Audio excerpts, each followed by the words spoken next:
Welcome to the Bellingham-Whatcom County League of Women Voters interviews of candidates for the August primary for the Blaine City Council.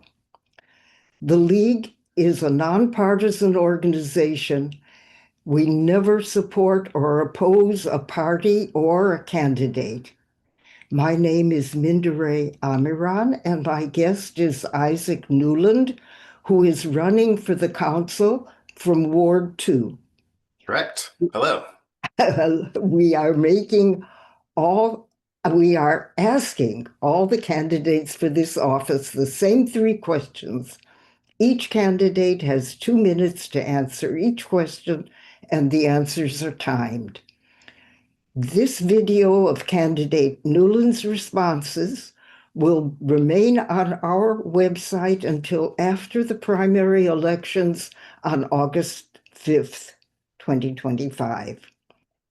Candidate Newland, thank you very much for agreeing to this interview and for seeking to serve in public office.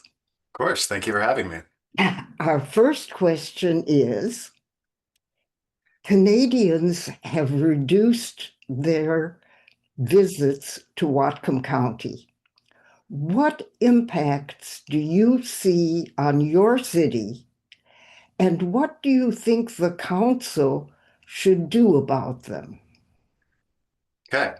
Yes, very much so. So I have a couple of friends in Blaine who own businesses. Obviously, I have kids in the school district. I live here in Blaine. So we have seen, I mean, on the positive side, a vast reduction in traffic, which is nice, right? It's easier to get places. But on the downside, my friends who own businesses see a reduced amount of business. People aren't stopping by to buy things from them. Not as much shopping going on, obviously. From a broader perspective, just with the city council in general, that means less money for Blaine.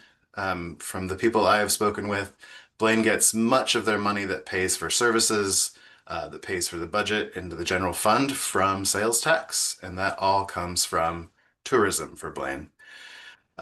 So not great all around. Most of Blaine's budget is not paying for fancy buildings or anything like that. It's paying for people. So if we have a reduced budget, that means we have, unfortunately, reduced people. And we want those people, they live here in the community. We want them to have jobs.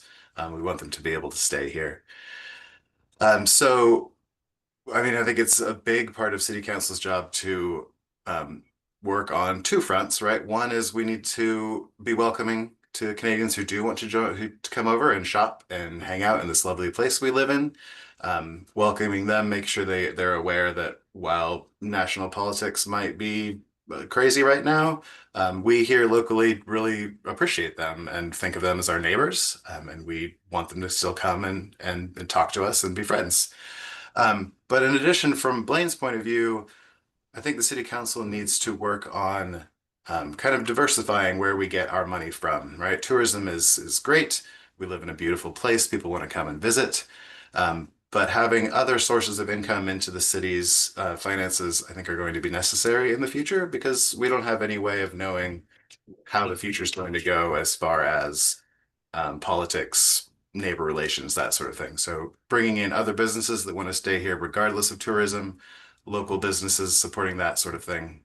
I think that's where we need to focus. Thank you very much.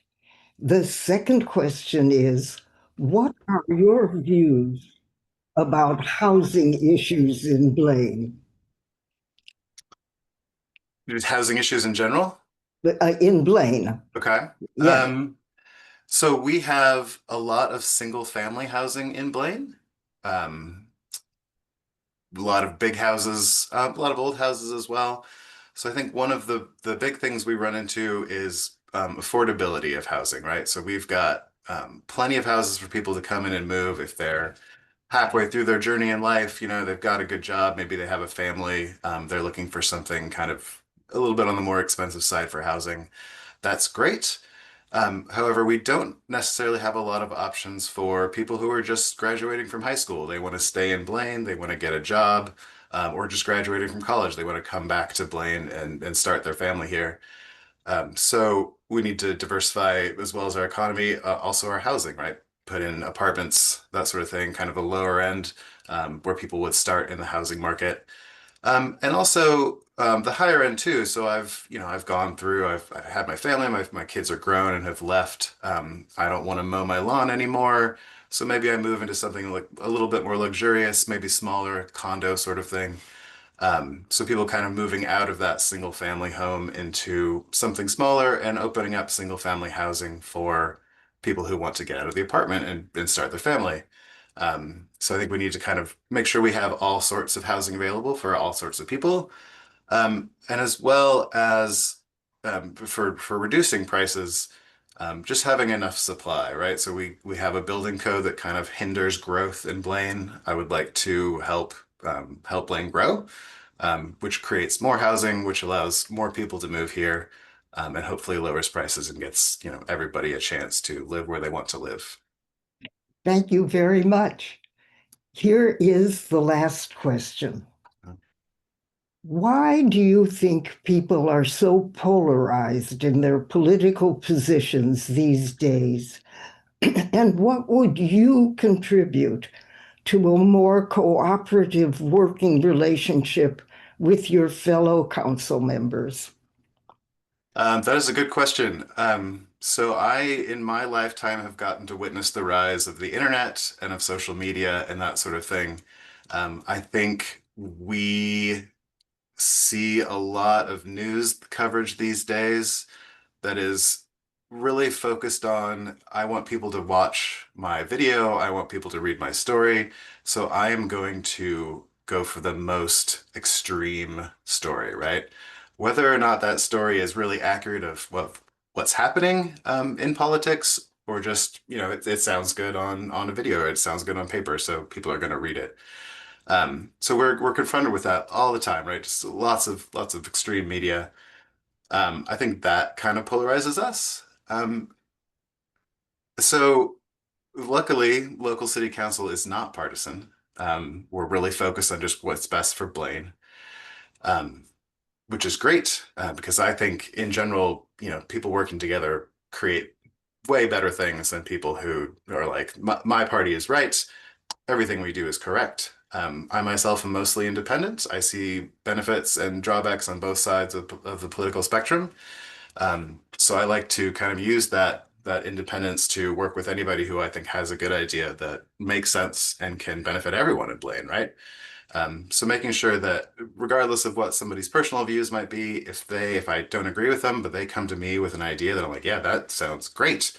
Kind of putting aside all of that extra high level stuff and being like, let's get these ideas working, and let's do work together to really improve everyone here in Blaine. Thank you very much. Once again, thank you for giving the public this insight into your views and values. Viewers, please don't forget to vote by August 5th. Ballots sent by mail must be postmarked by that date. Ballots placed in drop boxes must be submitted by 8 p.m. that day. For more information, please see votewa.gov. Thank you very much, Menderay.